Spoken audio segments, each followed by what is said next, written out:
Yellow. And purple. And purple.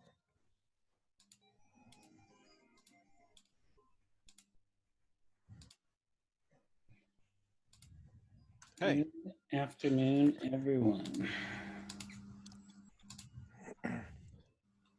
Look at all of these wonderful people. Hi, Janet. How are you today?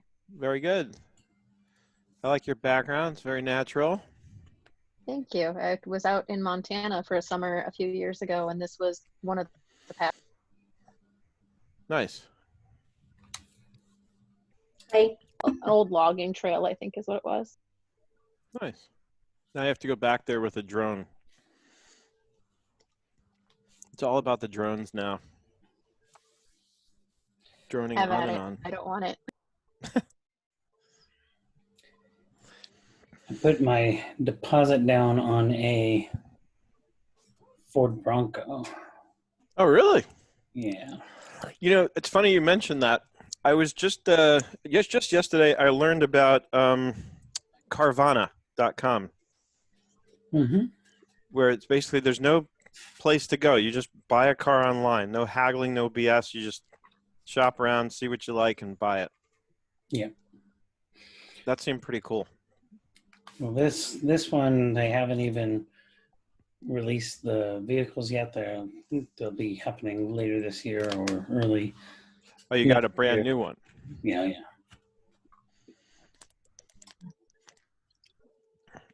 Yeah, my car's lease is up next May or next April.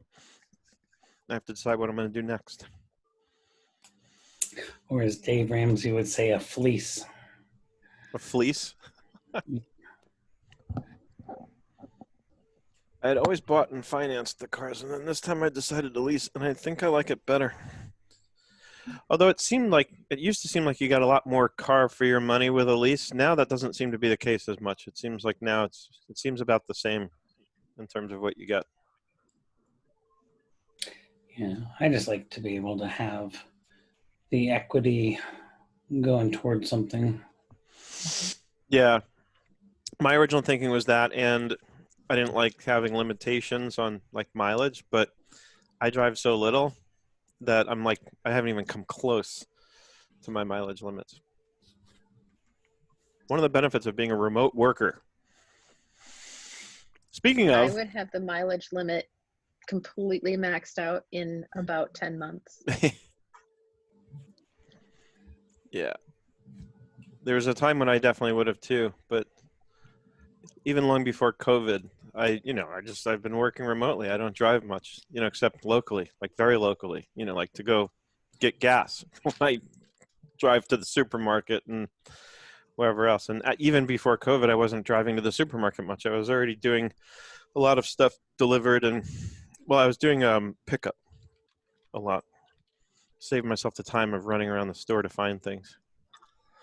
Good afternoon, Michael. So we'll get this party started, and actually, let's start this party right now. Why not? So this is actually something I've covered. One of our members-only Q&A sessions, we got into this topic a little bit. It was more from the perspective of, loans from shareholders to their S corp, let's say, and how to treat that if you don't want to show it through the equity section of the balance sheet, but rather you want to show it as a loan, and assuming, of course, that the intention is truly to get reimbursed, and treat it like a reimbursement of an expense rather than a loan to and from, or so on and so forth.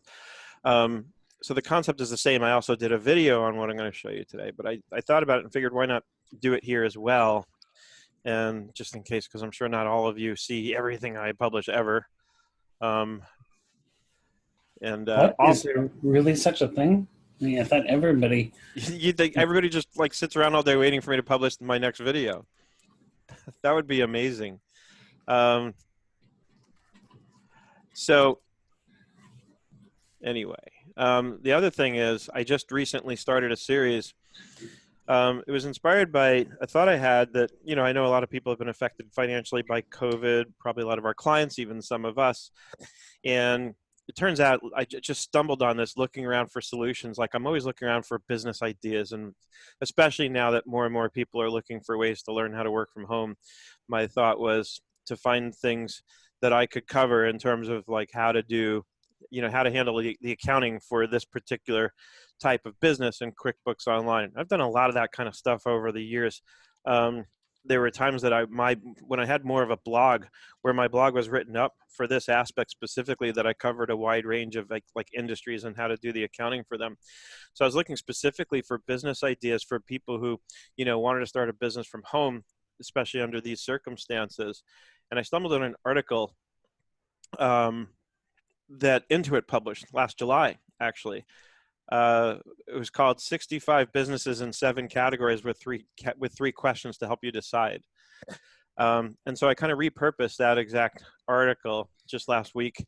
And now I've published the first in a series I want to do. I don't think I'll cover all 65 business ideas, but I'll cover as many of them as I feel like I want to, frankly. That's how I roll. That's how I do my content. I kind of just do what I want. I do the things that inspire me, I guess you could say.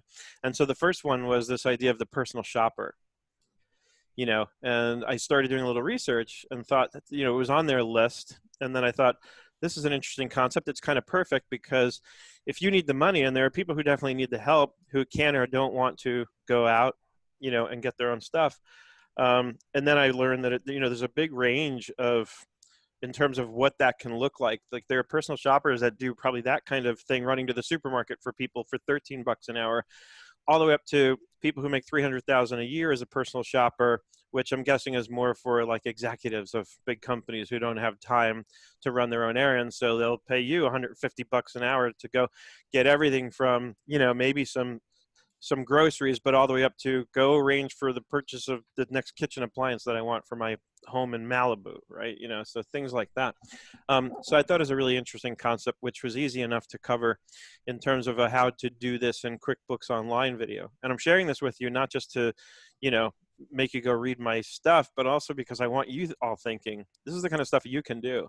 If you have an idea of a target audience that you want as a client, then what you want to do is think along these lines, create a video or create content that teaches people how to do it. Most likely they'll just hire you to do it for them, because even though they can see from the video and the content that you clearly know what you're doing and that they could learn it from you, that's not what they really want to be doing. So they'll search it out because they need help, because they don't know who knows how to do their kind of accounting. But ultimately they'll hire you to do it for them, or they might hire you to train them. Either way, you can make good money by creating content along these lines. It's really how I've made my whole living over the last, like 20 years. Has it been? It's been close to 20. I started technically in 2003, but 2008 was really when I started to do content. Anyway, so let's talk about how to handle reimbursed expenses in QuickBooks Online. So this, of course, could be for the employee, but it could also be, for the owner of the business, because we all get kind of stuck on that whole, how do I deal with owner contributions and distributions thing? And I'm more and more becoming a fan of saying, you know what, let's not call them either. Let's actually just get you reimbursed for it. And that way we don't have to worry about the whole contributions and distributions thing, right? So if you pay for something on your personal credit card on behalf of the business, when an employee does it, it's very straightforward. They submit an expense report and you reimburse them, right? And I'm going to invite Josh and Greg to talk to us a little bit about the accountable plan part of all this, right? Because Josh just gave us a hell of a deep dive yesterday in our 97 and up call on this. It was really, really good information. And we're going to get it out there and make it available to everyone for a low price. 97 and up people, of course, were offered this for free. And actually, Josh and I were talking yesterday about doing a whole webinar on this and making that available for people. So more to come on that very soon. Meanwhile, let's just dump into, I'm just going to use the QuickBooks test drive today because this is kind of easy enough to set up. So we'll go here, QBO test drive. Bada bing, bada boom.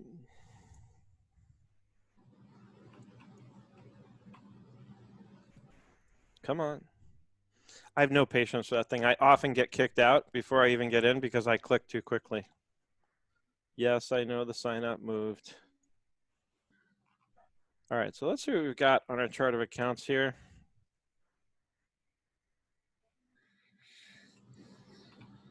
And so here's the trick to this as I see it. And really what I want to also impress upon everyone is that just because there's something in QuickBooks Online that's made to be used for some purpose, that's designed to be used in a specific way, doesn't mean that that is the only way you're allowed to use it. And so what I came up with, I don't know, maybe like a year ago, was why not do the following? We're going to set up a new credit card account. It's not a real credit card, but we're going to call it that. And I'll call it expenses dash Josh Stanley. All right. And save and close. And now anytime so if Josh is my employee and he comes to me with a spreadsheet of expenses that he paid for on his personal credit card that he needs to get reimbursed for, then I can take that spreadsheet and we can do something like this with it. So I just need it done in kind of a flat file. And all I really need is, of course, he'll have to give me copies of receipts, right, to prove the expenses, but I need the date, description, amount, right? The description might have the payee, right? So let's say the date was July 1st, 2020, and let's say it was Staples, office supplies, right? And let's say the amount was $150, okay?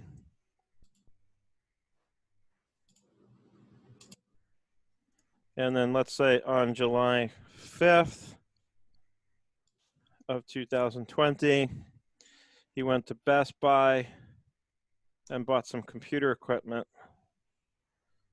Maybe you got a laptop.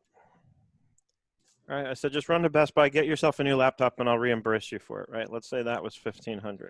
I spent 25. What? I spent 25. You spent 2,500? Okay. You got a nice one. And then let's just say on July 8th, oopsie, as soon as I don't put the year in, it does that. All right, so July 8th, Josh, what did you get on the 8th? I had, you're paying me mileage, so. Mileage. I drove 20 miles to drop off some documents for the one and only client you don't do virtually. Okay, and then so we're going to give you 55 cents a mile. How many miles did you go? 20 miles. 0.55 at 20 miles. Okay, so equals 20 times 0.55. And we can format these like numbers. Okay. One more thing, Josh. On the 10th, what did you do? I took a client out and we had lunch to close a sales deal. All right. How much did you spend? Spent probably $50 between both of us. All right, $50 with tip, we'll say. I actually know, I had a client once who would do this. He would, when he would add his tip, he would round it so that all of his meals expenses came to very even money. When I first saw that, I was like, this can't be right. And he explained to me that that's what he did. I'm like, wow, that's a lot of effort to go to. All right, anyway, so of course, Josh is going to need to provide me with copies of the receipts. And so he'll give me the spreadsheet and the receipts that go with it, right? Let me just save the spreadsheet real quick. I'll just do it right on my desktop so it's easy to find. And we'll just say, and I'm going to slow down here and show you like how I do things like this in general, because every little step here can make a big difference when you have these kind of processes, even down to how I name the file. So I might call this Josh Stanley Expense Report 2020-07-29, right? So every expense report he gives me is going to be named this way with the date in there. So it sorts beautifully in any folder where I keep it. And this way it's easy to keep track, right? So I'm going to close this. And now the beauty of doing it this way is now I can go into the banking area. And over here where it says link account, we're just going to go to upload from file. I'm going to browse to that, go to the desktop. There it is. Open. Next. Oh, this crap. All right, let me quickly switch over to a non-sample company. I didn't even think about that. That was dumb. I don't know what this new thing is, switch to business view. I haven't had a chance to check that out. So if we have time today and somebody here has, I'd love to hear from you. Just changes the words. Oh, that's dumb. I So get it. banking becomes transactions and I get it. So the business view uses like actual language instead of dumbing it down like to the kiddie language. Anyways, oh, that's right. So they moved the log out thing. That's going to get annoying until I get used to it. All right. So let me just log in. Pull that off screen for a second until I switch into a sample company.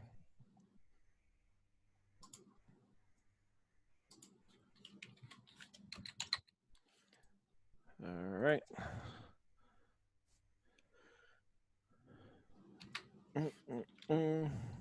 Yvette needs to be let into the webinar. Yep. Greg, you got that?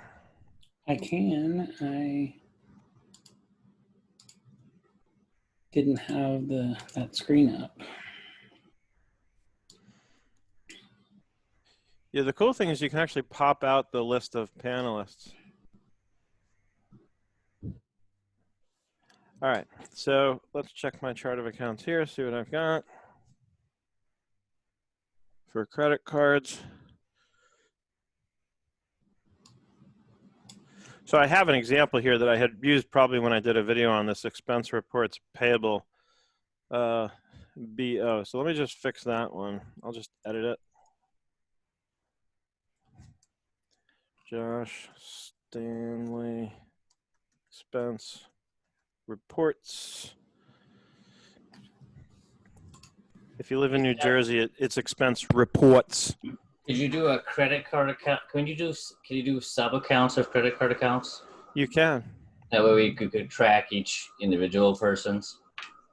Yeah, but I would have each person's credit card expense be a standalone. Oh, I guess I see what you mean. You could create expense reports and do sub accounts within that, so they're grouped together on the balance sheet. That's true. That's a good idea. Because you're not actually linking up bank feeds. You'll see. So now we're ready to do that. So if I go here and file upload, it's funny, this one doesn't have the new bank feed interface yet. So I'll go to file upload. I'll browse to the same file here. Open. Next. Oh, come on. Why are you being difficult? I got to go save it out as a CSV file. I created it as an Excel file. So that's easy to do.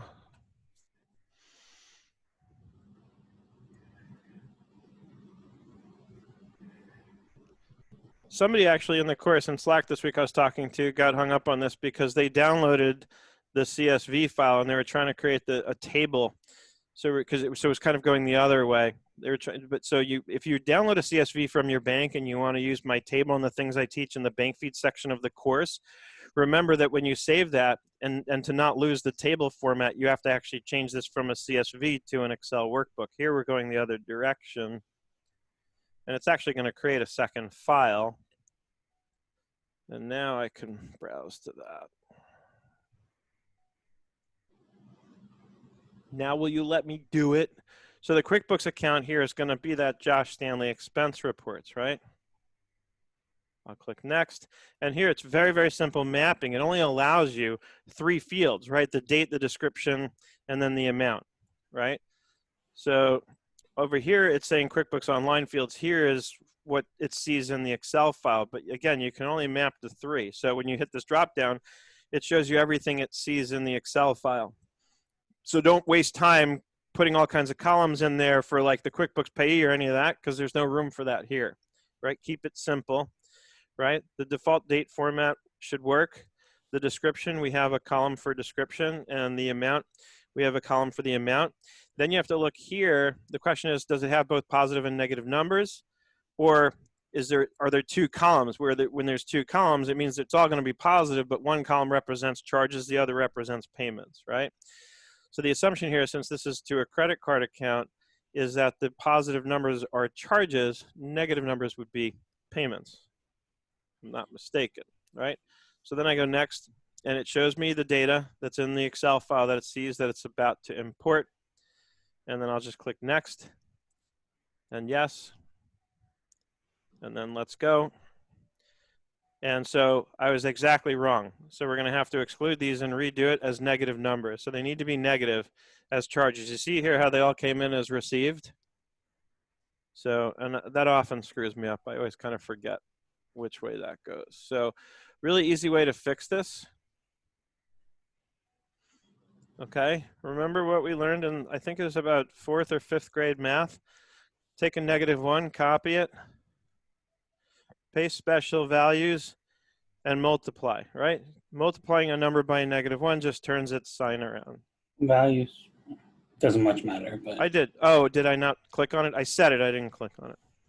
But yeah, yeah, it doesn't really matter in this case. But normally, yeah, it's a good best practice to make sure you choose values in case you're taking something from a formula somewhere. All right, we can close that. And I did that in the CSV file, right? Not in the Excel. No, I did it in the Excel file. All right, I could just redo it there, or I could just, usually I kind of work this way, like I'll treat my Excel file as the master, so I'll make my changes there and then save as CSV. It's just my way of making sure that I have consistency between the two. And I'll choose to replace it. Back to the feeds here, I'll select these and exclude them. And then I'll do the file upload one more time. Right, grab the CSV, next, map it to Josh, next. All right, so my date, my description, my amount, next. Now they show up as negatives, I can see that. And let's go. And now you can just add them in the same as if you had just downloaded them. Notice it shows Josh Stanley expense report here as though it were a connected bank account. It's really not. And the cool thing is I can use rules, right? I can create rules for this account. If I regularly send Josh out to buy things or to entertain clients or whatever it is, I can create rules so as quickly as I import that file, it's all going to get coded for me, right? And I can, of course, just, again, it's no different than if I had downloaded it from a credit card account. So I can go in here and what is this one? What happened to my, oh, this is meals reimbursement. That's weird. It came up with something weird in the description, but here I can see the detail that I put in to the, what do you call it? To the Excel file. So at this point, I'd also have Josh's receipts. And what I probably want to do is attach those receipts to these transactions, right? Because going back, and this is where I want to defer to you, Greg and Josh, going back to the accountable plan thing, I definitely need to have a receipt as backup, right? Yeah, you have to have the receipts or a mileage log or something to substantiate the expense. So right. but And you so, do also have to have a request, which ostensibly the Excel file is what you're saying is coming in as a request from the yeah, he submits his Excel file by way of an expense report. Exactly. And so that's that expense report that he's submitting. Yeah, is his request. But and can go ahead. you import journal entries in QBO? I forget. You can do that with SASANT. You Oh. can import journal entries with SASANT. So, and it's actually pretty slick the way it works. You know, Cool. because I had a process once where I had to import like a lot of journal entries, you know, every month or two for a client, because we had logistics costs in a WIP account that we had to kind of amortize, you know, and it was based on a specific cadence. Like we said, from the day we pay it, we would amortize 1/4 of it on that day, and then the other 3/4 monthly, right? And so I created a spreadsheet that I could drop in all the expenses that went into logistics WIP, and then the formula would figure out the amounts of the amortizations to do and on what date to do them based on that expenses date. So the spreadsheet kind of laid it all out for me so that all I had to do was open up SASant, drop the spreadsheet in, and it would figure out the journal entries that I needed to import. So with SASant, do you pay a monthly fee and you have unlimited clients, or is it a fee per client? I pay $30 a month, which allows me up to 30 clients at that level.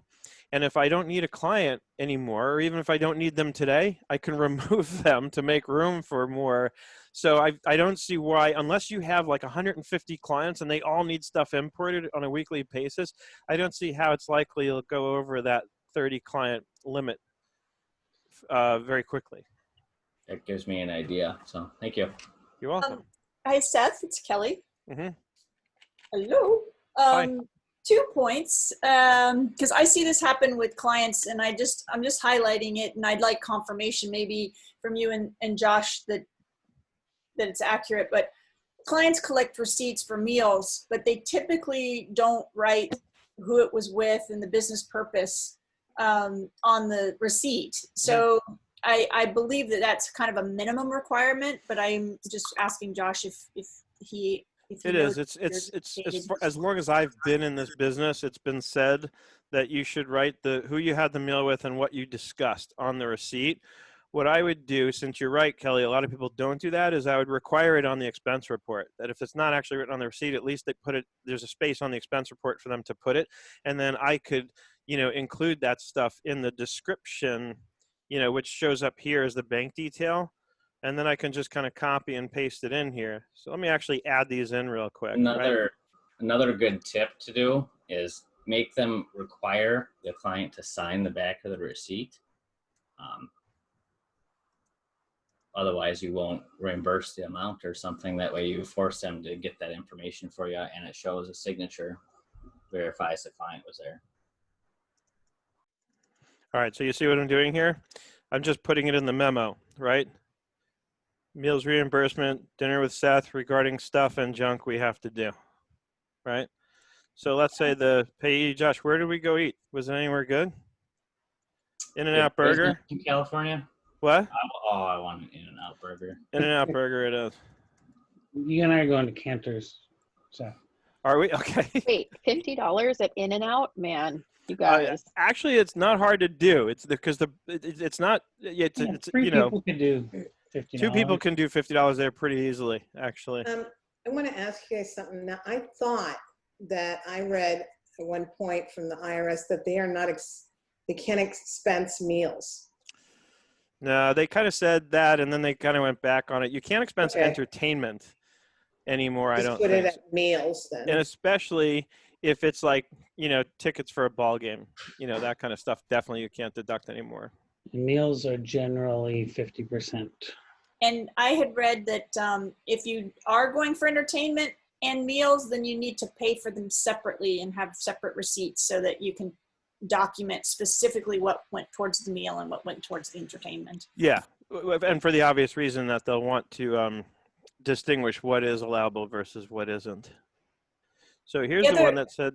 Someone else also gave me this tip. Is I didn't think about it. I actually just I don't have Receipt Bank or anything like that. But I just take photos with quick scan on my phone and I upload it to G Drive, and I just use my G Drive as my receipt capture. I don't put them in QBO because in the earlier days, I didn't know whether we'd ever actually be able to get a list or like anything out of QBO. And I wanted to have the independent separate storage place for the receipt. But someone made a good point, which was, after a few months, those things start to fade. That's so why I it's always actually scan them. Yep. even better to have the scan because you can still read it. If you wait, you might lose all the data on that paper. I never let paper sit on my desk for more than a week. It goes right through my Fujitsu, and then I shred the paper. I would never rely on paper anywhere, and especially not in 2020. So Seth, when you scan your receipts, make sure you have them in some order. So, you have them like categorized under months, or how do you do that? No, did you see earlier how I named Josh's expense report file? Yeah. Same idea. I name it very similarly, very detailed. So the name of the PDF file tells me so much that I almost never have to even open up the PDF to see what's inside, because it's got the vendor name, it's got the date and the amount right there in the file name. And I do the date in that format specifically starting with the 4-digit year, because then they sort beautifully. Like I don't have to create a separate file for each year, anything like that. And I can find what I'm looking for super fast. Two questions for you, Seth. I have a similar file naming convention, but I put the date first instead of last. Why do you put it last? Only because I want to, oftentimes I find, especially when we're talking about like vendor receipts, I'm looking for it by the name first, and then within that I want to find the date, you know, so there's no right or wrong. It's just what works for you. And then number two, I don't know if someone mentioned this, but you know, you could have that Excel file, but as they get the receipt, they could take a picture of it and send it directly to QBO receipts, and then you can match it to the transaction. Yeah. Yep. Although I just hate the idea of having to sit there matching things, but definitely that's probably, well, I guess the way I would do it is I would have you like upload the stuff to a Google Drive folder, and it would be like kind of an expense reports inbox. And so as I'm doing this part that I'm doing right now, I would drag the receipts from that folder and attach them. It's probably 6 of one, half a dozen of another in terms of the time it takes. But so here's bank I like having it in a separate viewer folder so that you can preview the file, so you don't actually have to open it in case it's not named properly. Can you say that again one more time? So I download everything to the local computer, and I just have a file folder where I have like a preview window set up. And then that way I can just click on it and it previews it. I don't have to open it if it's like a PDF or picture or anything like that. And then I have QBO put on another screen, and I just drag and drop when I'm adding expenses and matching to the credit card statement. Yeah, that's smart. Because like what I would normally do is like, you know, using the same example, if Josh submits it and uploads it to a Google Drive folder, I will open up each PDF. I mean, I can see from how he's named it, and I would try to make that. Oh, Michael's funny in the chat. He says, take a picture with your guest to remember who and hopefully what. That's actually smart. You take a selfie. But the yeah, so if I could see from the file names if Josh named them the way that I like them named, but otherwise, yeah, I would pop open each one. Then usually, because you can't rename a file while it's open, I'll have a notepad open where I'll write out the way I want to name the document, and then I'll close the PDF and then edit the name and copy and paste from my notepad. It sounds like a lot, but it actually works it's pretty slick and quick when you do it that way. All right, so let's look at a balance sheet. And down here is Josh's expense, right? So now all I have to do is write a check to him and book it against this credit card account, and it zeroes out perfectly, right? When I'm ready to actually reimburse him, that's just new expense. All right, Josh is the payee. The payment account, remember, I'm not paying out of this account. This needs to be my bank account. I have plenty of money in there, thanks to PPP loans. And this is going to be where I put Josh Stanley expense report, right? And I'll just put expense report dated 2020-07-29. And now this is where I could attach the Excel file, right? So each of the individual expenses has its own receipt attached. Here's the Excel file. So I also have my source document. And what was the amount that I owe? I'll just duplicate the tab. I usually duplicate the tab first for that exact reason, because I frequently lose my place because my mind goes elsewhere. What was that movie called? Eternal Sunshine of the Spotless Mind? It's a good movie. That was a great movie. But my mind seems very spotted. All right, 2711. Okay, and obviously you all know how to create an expense in QuickBooks Online. You can fill in all the other information with whatever you need or want here. Notice also, this is a QuickBooks Online Advanced company. I don't know if it's specific because it's advanced, but notice they've given me tags in the expenses, which is nice. Originally, I think they were only available on income transactions. Now they're available on both, which is really cool. So if this was like a trip Josh took, I might create a tag that says, you know, QuickBooks Online, QuickBooks Connect 2020, right? So then I can just see all the QB Connect 2020 things. That's the kind of thing we used to use classes for, but if you have a different use for classes, that's why I love actually the idea of tags. Now I'm going to hit save and close, and yes. And of course we can confirm that he's been paid. It zeroes out. So that's the basic process, not rocket science, you know, but I just, a while back when I came up with this, I thought it was a pretty clever way to track and manage, you know, expenses that need to get reimbursed.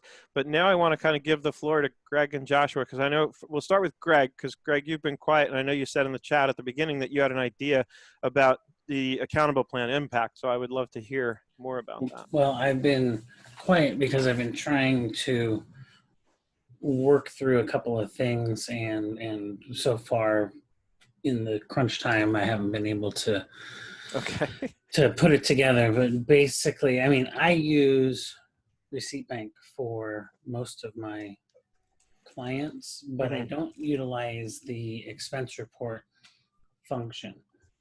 What I tend to do, and this is what Josh has correctly pointed out, and Michael, I'm sure, would get behind him, is that just by making an adjustment is going to fall flat when it comes to anything being challenged by the IRS, because it's not a proper expense reimbursement. The way that I was previously handling is very similar to what you were doing, Seth, in creating well, I used a bank account usually, but you can just as easily use a credit card type of account, and posting the receipts that the client, you know, if they use cash or if they pulled out their own credit card. And then I would just post a journal entry at the end of the month to clear that credit card bank account out. But as Josh pointed out to us yesterday in our 97 and up call, is that does not satisfy the accountable plan requirements. Right. And Michael's in the chat kind of reconfirming what Josh had explained to us yesterday and what you were alluding to, Greg, which is that if there's no accountable plan, then the reimbursement is taxable to the employee who got reimbursed. Which I have a feeling a lot of people don't know that. So that being said, do all of you recommend that to your clients, to have an accountable plan? It sounds like it's a smart way to go. Yeah. The first tax strategy I use with the client. Okay. And from what Josh explained yesterday, it doesn't seem like it's difficult to do. You just basically need a document that's in writing that's sort of signed. It's between the owner and the company, right? Can I show you what I do? Please, I have a whatever you're willing to template share. that I got from, I got a template that I got from Chris. Chris Reagan? Yeah. Yeah. Just like this. Cool. And That's here's nice. the journal entry. But I want to find a way to import it and import the You tab. just have to flatten this out. So you'd have to create a version of this that's flat, that's only got rows and columns, so it's not as nicely and neatly organized. But you could even create another tab. This is kind of how I did it with my logistics whip, is I created a tab that just pulled in what was in that other tab, but put it into a linear format. That's all. But another thing is, you know, I do taxes, so I was thinking I could kind of automate the journal entry process for year end to balance the books too. Mm-hmm. Yeah, but it's good stuff. I'm excited for people to be able to get access to what Josh presented to us yesterday, because in addition to the, it was about exactly an hour presentation Josh gave. Excellent. It was excellent. It was, and the slides from the presentation were one thing, but he's also got a full-fledged ebook that I can only guess, Josh, you must have spent many, many, many hours putting that together. It was very detailed and thorough. I'll show everybody if you're okay with it. Yeah, whatever you want to do, sure. Hey, are we doing, is this 97 and up, or is it? No, this is Bulletproof Bookkeeping webinars. So this was the webinar slides, and so I'm going to scroll through it quick. I mean, where'd you get the graphics? Is that stock photography? The Unsplash. backgrounds? What? Yeah, I went to Unsplash and found something I thought fit with the Yeah. categories. No, it's really well done. I love the way you did it. I'd do it a little bit better, but I just. So this is the ebook? Yeah. This is Oh, this is the presentation. that was 40 slides. With, you know, How long did it take you to do this, Josh? to do this. Yeah, this Kind program. of worked on it off and on for over a month or two, I think. And then this is the ebook. Tells a little bit about me. Tons of information. Like here are all the topics. So it has accountable plan. Mhm. There's a bonus section that tells you how to file an S corporation election. IRS fact sheets about reasonable compensation. Here's an accountable plan agreement, so you can just take this and give it to your client. I do have that template. I think I sent it to you in Slack while you were talking earlier. As more detailed information about retirement plans than what is later. Record retention guide. So how long? And by the way, just in case there's any confusion, accountable plans aren't specific to S corps. We just happened to do a deep dive on S corps, and accountable plans were just a part of it. But accountable plans, I think I saw it pop up from Michael in the chat. Accountable plans are applicable to any type of entity. Yeah, and then what an S corp approval letter looks like, because you need to save a copy of this for proof.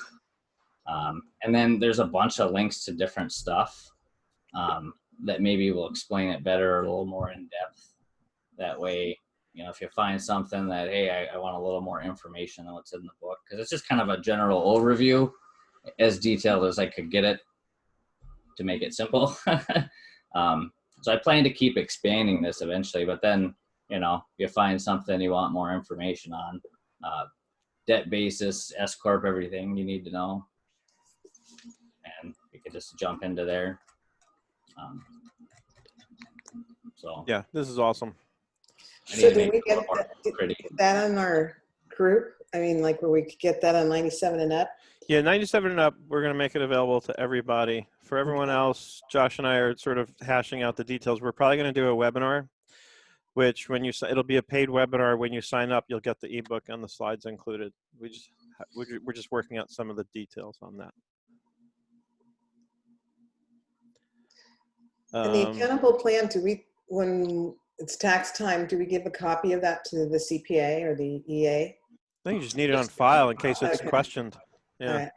They don't necessarily need to know. I mean, I keep copies. Well, here's what I'm thinking. So, because without it, it's taxable to the employee who got reimbursed.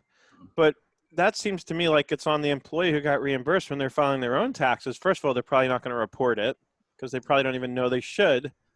Right? So how does that work? Do you provide your employees with a copy of it so that they can use it when they're filing their own taxes to confirm that they don't need to, you know? Unreimbursed business expenses were removed from the tax code, so you can't deduct it, so it doesn't matter.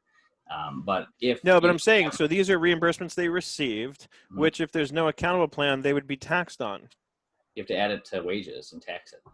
So I see. Okay, so with the accountable plan, you don't add it to their wages. All good. Okay. Tax-free. That makes sense. Okay, and Michael says in the chat, the business would report it on the W-2 if you don't have an accountable plan. So, all right, cool. Well, any other questions? Good. Then we will we'll wrap up here. I will get the recording posted. Remember, these Wednesdays, all Wednesdays except for the fourth one, are free to the public. The fourth Wednesday of every month is reserved for, members of Bulletproof Bookkeeping with QuickBooks Online only. Yeah, I was confused. Is this something you've always done on Wednesdays? I did it on one of the fourth Wednesdays, and one of the members only calls. We got into this a little bit. We went actually a lot deeper because we got into some sort of offshoot areas around the concept. So yeah, this is something I said it in the beginning. You might not have been here yet. That I have actually covered this, and I also have a whole separate video on the process that I showed everyone today in QuickBooks Online for how I do it. That's like on my YouTube channel. Yeah, so we have covered this before, but I just thought it would be useful for everyone to see. What I wonder if Yvette is confused about is the genesis of this call series. Is, Yes. every Wednesday is Bulletproof So Bookkeeping. every Wednesday is not nice. Bulletproof Bookkeeping. Originally it was just that.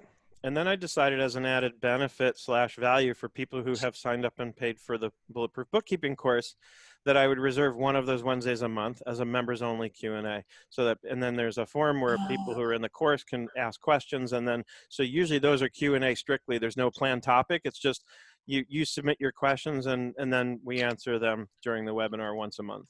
Yeah, because I'm in Bulletproof, and I know. I always thought it's just once a month.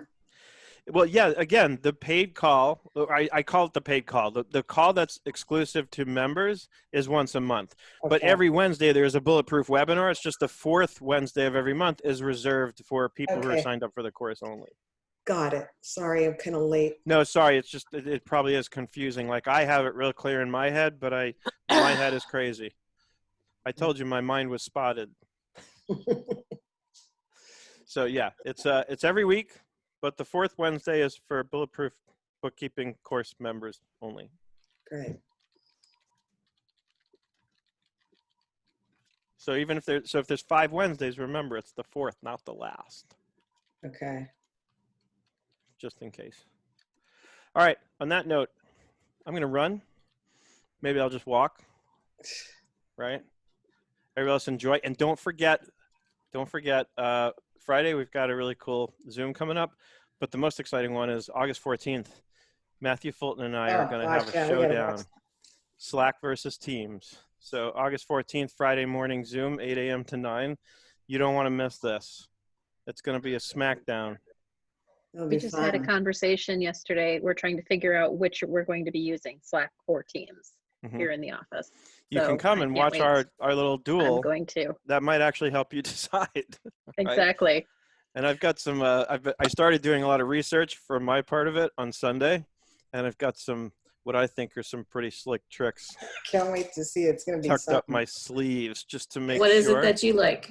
Huh? What is it that you like? I can't Slack. share. Oh, you're asking Yvette? Yeah. Yeah. The Okay. truth is, what I have experienced, and Gene Marks wrote an article and summed it up to this effect. If you're all in with Microsoft, if you're using Microsoft Office and Office 365 and you're just like a hardcore Microsoft person, then there's no question you're going to use Teams. But pretty much everyone else is going to use Slack. That's what it seems to boil down to in the real world. And so for a lot of us like me who are like all in with Google and G Suite, you know, even though Slack isn't a Google product, it ends up making sense to use Slack. And well, anyway, I don't want to get too into what I'm going to present that day, but I have clients who Don't use tip your both. hand. exactly. Hey, Seth, I do have a question. Did Josh already leave? No, he's here. He's here. Okay, I have a question. I have a client. They own elderly care businesses. Okay, so and they bought a house, and that house they made it its own business. Like so, one of the elderly, Rental, right? yeah, it's a rental for. It's Yeah. self-employment income because it's part of the service-based business. So Right. self-employment. My question is that company A, where they take care of the elderly, he has like probably about 35 employees, and they take care of the elderly.